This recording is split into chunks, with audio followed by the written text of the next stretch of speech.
Véritable success story de la radio Espace Guinée, les grandes gueules, détentrices des meilleurs scores radio en Guinée, de la meilleure émission talk show, a donné le créneau horaire du départ au bureau et du retour à la maison, récoltant depuis des années consécutives le titre d'émission la plus écoutée en Guinée, toutes catégories confondues.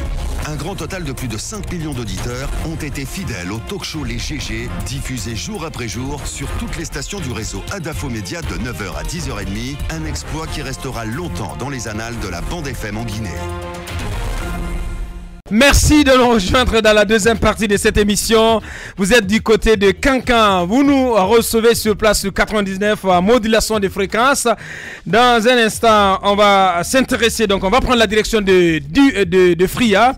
Fria, donc, qui est le principal pôle d'attraction de l'actualité en ce mercredi, 7 ans après l'usine Roussal Frigia renaît de ses cendres. Lancement officiel ce mercredi, donc, du redémarrage des activités de cette unité industrielle, poumon de la vie économique de cette ville de Fria, une ville qui a souffert le martyre tout le temps que cette usine est restée fermée. Le président Alpha Condé en personne sera sur place pour marquer le coup.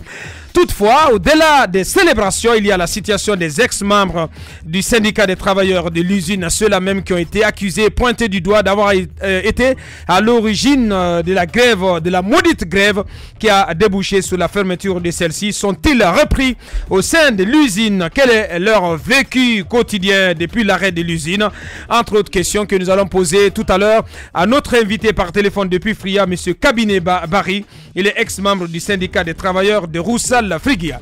La non-installation, je le disais, des exécutifs communaux, voici bientôt 5 mois depuis que de nouvelles élections communales se sont tenues en Guinée, une situation qui insupporte désormais à plus d'un acteur politique ayant participé à ces joutes électorales. C'est le cas notamment des listes indépendantes. Un des représentants donc de ces listes indépendantes, M. Badra Koné, il était donc à la tête d'une liste indépendante du côté de Matam, ici à Conakry, et vous l'entendrez ce matin, il sera parmi nous dans ce studio. On va continuer avec cette enquête que vous avez menée, Sekou Kamara. Vous nous rejoignez dans ce studio. Bonjour Sekou. Bonjour Aboubakar et bonjour à tous. Le jeune artiste Bala Moussa cité dans une affaire de viol. Oui, l'affaire s'est éclatée il y a pratiquement moins de 2 semaines.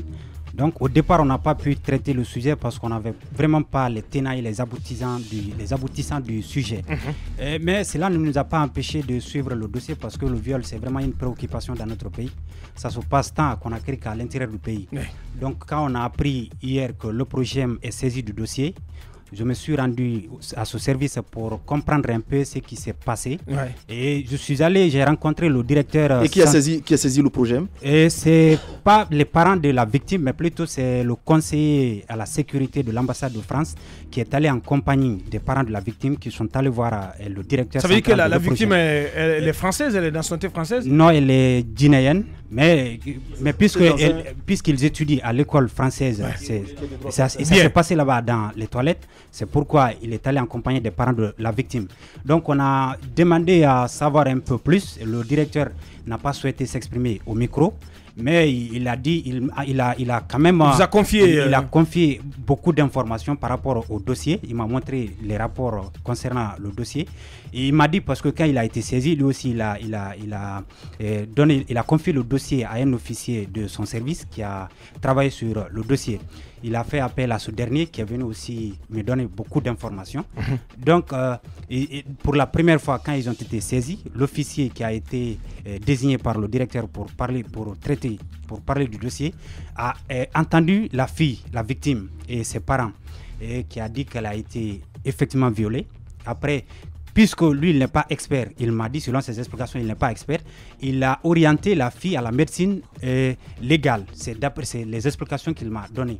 Donc, il m'a même montré, il m'a fait voir le rapport médical de la médecine légale. Dans ce rapport, il est indiqué que le viol est confirmé dans le rapport. Parce qu'il m'a fait voir, j'ai vu, et moi-même j'ai vu que le viol est confirmé. Bon, j'ai vu, je ne peux pas dire comment, parce que je ne suis pas... Bon, c'est écrit sur papier, c'est signé.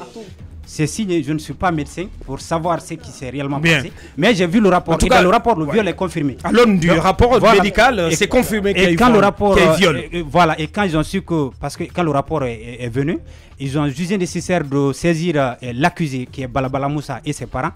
Ils ont été entendus aussi à l'OPROGEM. L'enfant n'a pas hésité de reconnaître les faits devant ses parents et devant les officiers de l'OPROGEM. Balabala Moussa lui-même. Balabala Moussa, d'après les explications qui m'ont été données par l'officier, que Balabala Moussa a reconnu les faits qui lui sont reprochés. Et après, puisque c'est là-bas, c'est arrêté le travail de l'OPROGEM, et il a transféré le procès verbal du dossier et l'accusé au tribunal pour enfants qui est logé au tribunal de première instance de Kaloum. Et j'ai demandé le numéro du président de ce tribunal pour en savoir davantage. Et là-bas aussi, donc, il m'a appelé, je l'ai appelé le président du tribunal pour enfants. Il a confirmé qu'il a reçu effectivement le dossier. Et je lui ai demandé où en sommes-nous par rapport au dossier. Il a dit que c'est vraiment un dossier qui est compliqué parce que ce sont des mineurs. Et la victime et l'accusé, ils ont tous les 10 ans. Donc c'est très compliqué parce qu'il a évoqué un peu l'article 24 du code pénal qui stipule qu'un enfant, toute infraction commise par un enfant, un mineur de moins de 10 ans, et n'est vraiment pas, les faits ne sont pas qualifiables, à plus forte raison, il ne doit pas être assumé à une poursuite pénale. Et après, il a dit, parce que Balamoussa dépasse un peu 10 ans, c'est 10 ans et quelques mois, donc il a ajouté aussi que tout mineur, toute infraction commise par un mineur moins de 13 ans et bénéficie d'une excuse absolutoire. Ce sont des explications qu'il m'a été données. Donc il est remis à la disposition de ses parents pour des efforts de rééducation. Voilà. Ouais. Il est allé de cette disposition pour remettre Balabala Moussa à la disposition de ses parents. Voilà. Merci Sekou, donc qui a suivi ce dossier pour nous. Et on a tout fait pour entrer en contact avec notamment Benedi ce matin. Enfin. C'est vrai que ça passait pas et comme il a expliqué, il y a un véritable problème qui se pose. C'est vrai qu'on a retourné l'enfant à ses parents, mais c'est pourquoi il est important qu'il y ait des centres de rééducation dans un pays, parce que face à ce genre de situation, il faut quand même des spécialistes pour s'approcher de l'enfant et lui inculquer parfois certaines procédures qu'il ne maîtrise pas du tout, parce que c'est vrai que quand on l'amène vers ses parents ne sont pas spécialistes, mais qu'est-ce qui va réellement se passer? On lui dira tout simplement non, ne fais pas ci, ne fais pas ça, mais je pense que ça ne peut pas se limiter à ça. Il faut vraiment l'appui de spécialistes dans ce cas de figure. Donc on en a besoin, donc le pays doit se réveiller. Bien, allez-y Roby. Il faut dire que c'est dommage. C'est dommage pour l'image de l'artiste. Il n'y a pas beaucoup de choses à dire là-dessus. Le code pénal est clair sur son statut. Ce qu'il faut dire, c'est qu'il faut que les parents de Balabala Moussa, il faut qu'il mette beaucoup plus de rigueur dans son éducation. Benedi, c'est un exemple dans le domaine du showbiz, de la culture. C'est vrai qu'il essaye du mieux qu'il peut d'aider la culture guinéenne et de tracer le chemin de sa progéniture. Mais là, je pense qu'il faut beaucoup plus de rigueur là-dessus parce que là, c'est vraiment une mauvaise image. Merci. Allez-y, Antoine. La question que cela soulève peut-être, c'est le fait que ce mineur-là fasse de la musique à cet âge. Et ça relance cette question-là parce que pour moi, ça peut aller de là. Je ne vois pas le lien. Attendez. À moins de 10 ans, un enfant qui fait de la musique, mais ça veut dire que... Un enfant qui fait de la musique à moins de 10 ans, qui touche de l'argent déjà et qui fait de ces choses qui sont un peu... Mais qui t'a dit qu'il touche de l'argent? Attendez, mais faire de la musique déjà, ça signifie sa carrière est gérée par la musique signifie que vous êtes au contact non seulement des grandes personnes, et vous êtes dans des milieux parfois qui ne sont pas de votre âge. Balamoussa peut faire des prestations dans des endroits qui ne sont pas indiqués pour des mineurs. Et si l'enfant à l'école étant une star déjà peut se permettre certaines choses. Et pour moi, à ce niveau-là, il faut relancer la question liée à l'entame de la musique à un certain âge. Et pour moi, cette question doit être soulevée. Il y a déjà son jeune frère King Aboulaye qui fait de la musique, qui je crois est âgé de 6 à 5 ans. Est-ce qu'à cet âge-là, il est normal de lancer l'enfant sur la place publique de la sorte? Il faut relancer la question. Moi je pense que ce n'est pas une question. Ça part de là. Ça part de là, bien sûr. Je pense que ce n'est pas une question d'âge, c'est une question d'encadrement. Oui, il faut que les parents soient rigueur. Ça part de là. Il faut que les parents mettent beaucoup plus de rigueur dans l'encadrement. Je pense que ce n'est pas parce que Balabala Moussa fait de la musique à 10 ans qu'ils peuvent se permettre de faire des actions pareilles. Je pense qu'il est important de dire que c'est un problème d'encadrement. C'est pas Balabala Moussa seul qui est un chanteur dans ce monde entier, mais en fait, c'est une question d'encadrement. Bien, allez-y Moussa. Voilà.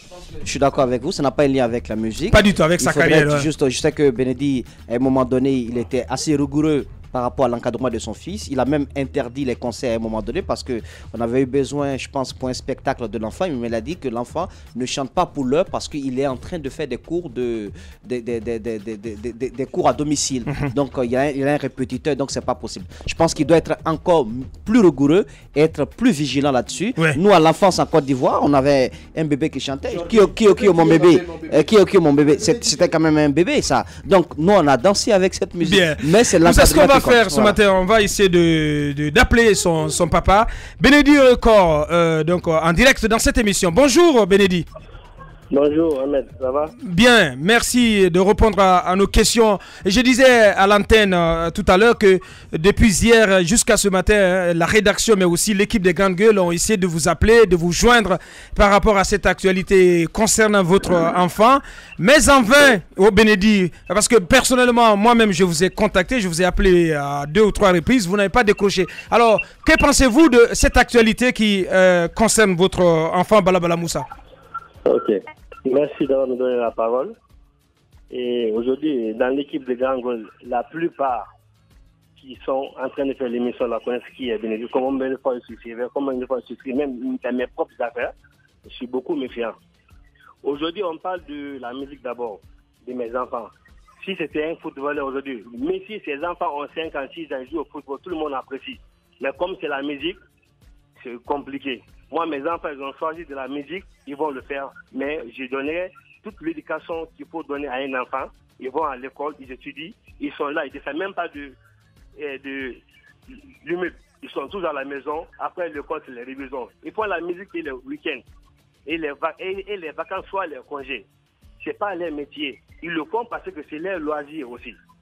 Donc, l'accusation qui se passe aujourd'hui, qu'on dit que le monsieur qui vient de parler même, n'a rien certifié, n'a rien de clair.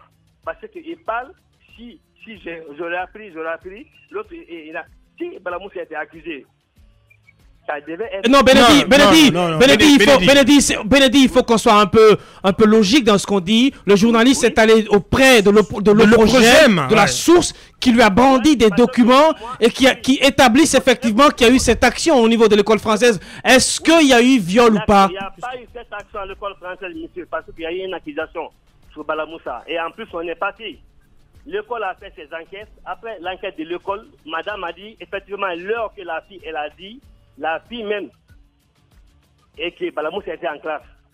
Et celui qui a sorti Balamoussa, il a sorti aux mêmes heures que ce qui a été accusé. Donc ce matin, ce qu'on doit comprendre avec vous, c'est que vous contestez, vous rejetez en bloc ces accusations qui visent votre enfant. Et que faites-vous du rapport médical? C'est assez faux, parce que même le cas que vous parlez de l'heure, il dit qu'il ne comprend rien dans ce qui a été dit dans le rapport médical. Et même que moi, je ne connais pas, je ne sais pas, je ne suis pas un médecin.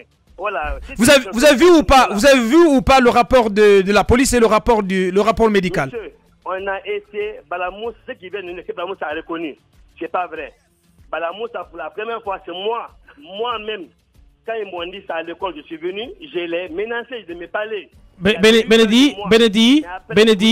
Bénédit, est-ce que tu as pris connaissance du rapport de l'OPROGEM?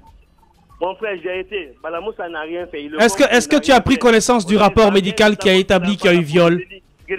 Voilà, c'est tout. Il n'a rien fait. Bien. Il n'a rien fait. Bien. Bénédit, qui annonce ce matin, qui avoue ce matin que son enfant Balabala Moussa n'a rien commis de tel, parlant donc de ces accusations de viol visant son enfant. Merci à vous, Bénédit Record. Merci d'avoir répondu à nos questions. Oui. Merci d'avoir répondu à nos questions. Merci. La suite. Véritable success story de la radio Espace Guinée, les Grandes Gueules, détentrices des meilleurs scores radio en Guinée de la meilleure émission talk show, a donné le créneau horaire du départ au bureau et du retour à la maison, récoltant depuis des années consécutives le titre d'émission la plus écoutée en Guinée, toutes catégories confondues. Un grand total de plus de 5 millions d'auditeurs ont été fidèles au talk show Les GG, diffusé jour après jour sur toutes les stations du réseau Adafo Média de 9h à 10h30, un exploit qui restera longtemps dans les annales de la bande FM en Guinée.